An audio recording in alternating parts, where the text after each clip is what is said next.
What are some of the other ways you can use email marketing in your business? Hey, check out this special interview that I had with Albert Kaufman. Here we go. Welcome to the Everything Email Podcast with Ken Countess. Ken is a world-renowned email marketing expert. He'll help you 10x your business with email strategies that generate more sales. And now, here's Ken Countess. Hey, before we jump into this episode, make sure you check out the Inner Circle.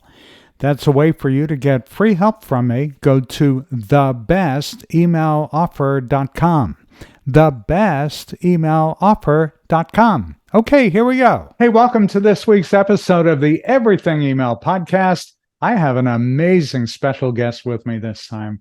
It's Albert Kaufman. Albert, welcome to the Everything Email Podcast. Thank you, Ken. It's great to be here. And Ken and I have known each other for probably about 15 years. Yeah, pretty close to it. If it's not that, it's certainly close. Albert and I know each other from our association with Constant Contact, and we just have a lot of fun every time we get together. And Albert's on one end of the United States, and I'm on the other.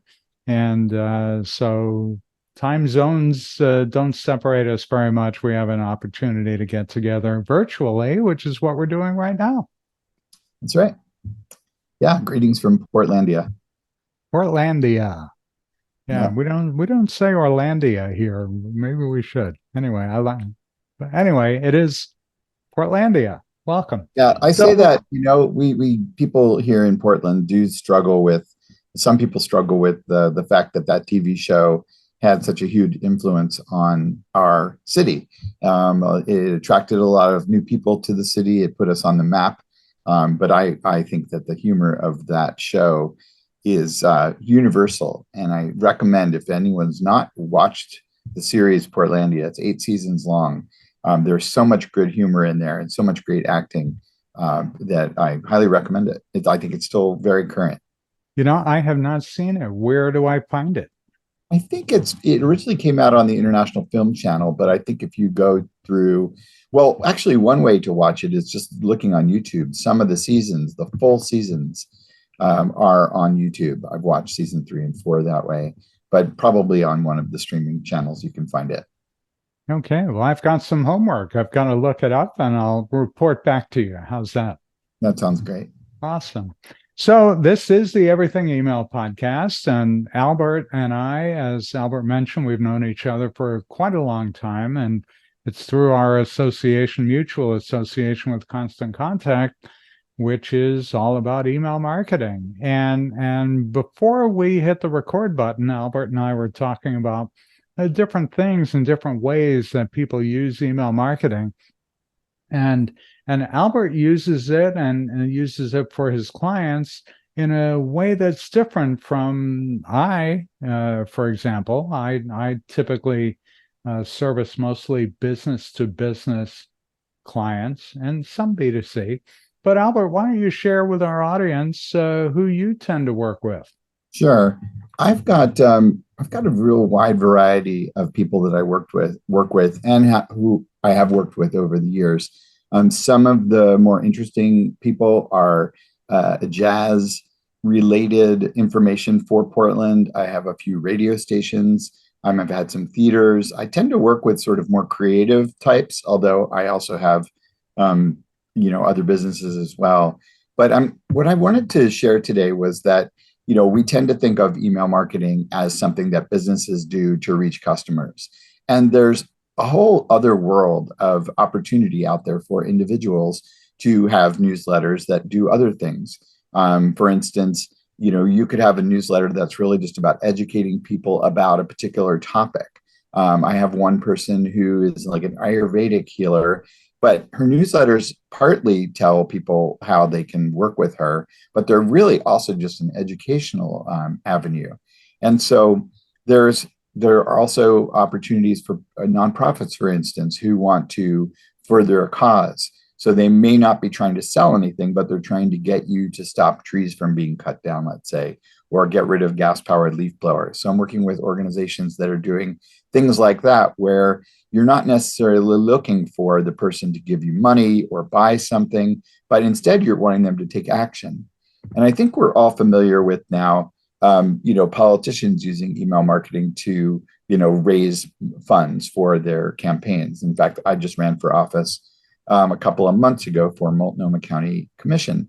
And big part of what I was doing was trying to get people to sign up for my newsletter so that I could tell them about my positions, and I could encourage them to vote for me, and I could encourage them to tell their friends to vote for me. So there's lots of different ways, maybe even ways that I haven't thought of yet, for people to use this very powerful tool. And we all know, I'm sure if you're a follower of Ken's, you know that email marketing has a huge return on investment. What that really means is that when people receive a newsletter, they oftentimes open it, and they, in ROI terms, they might spend money. But it just really indicates that the service is a very powerful one, no matter what you're trying to do. So I have a newsletter, for instance, for my family. There's 65 of us on there, and every so often I collect information for my family, and they, who was born, who died, who received an award, who has a new song coming out. My family is very eclectic, and they're spread out all over the country, all over the world. And so I'll just put out a newsletter to my family. Now, I'm not looking for anything particular to come back from that. But what happens is that everyone is much better kept in touch with one another. Now, I imagine that less than probably 0.01% of people in the world do anything like this. And yet it is such a valuable thing to keep in touch with the people who you want to keep in touch with.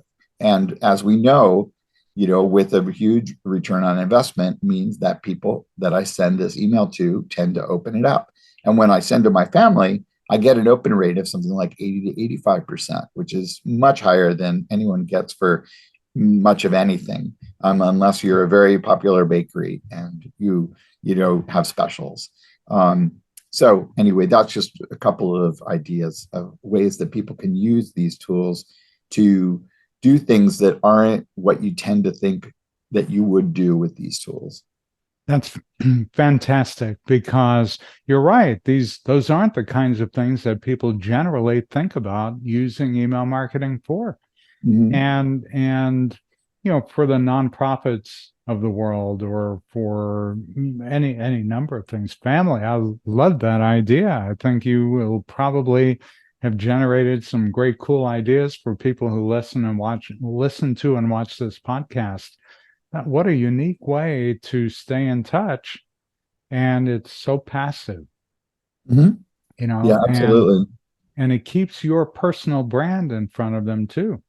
Right. And that's another aspect of this. And it's a little bit of a gray area, but if I'm sending a newsletter to my family, let's say, I'll just use that as an example, but I also have a friends and family newsletter that goes out to about 3,500 people. It's called the 11.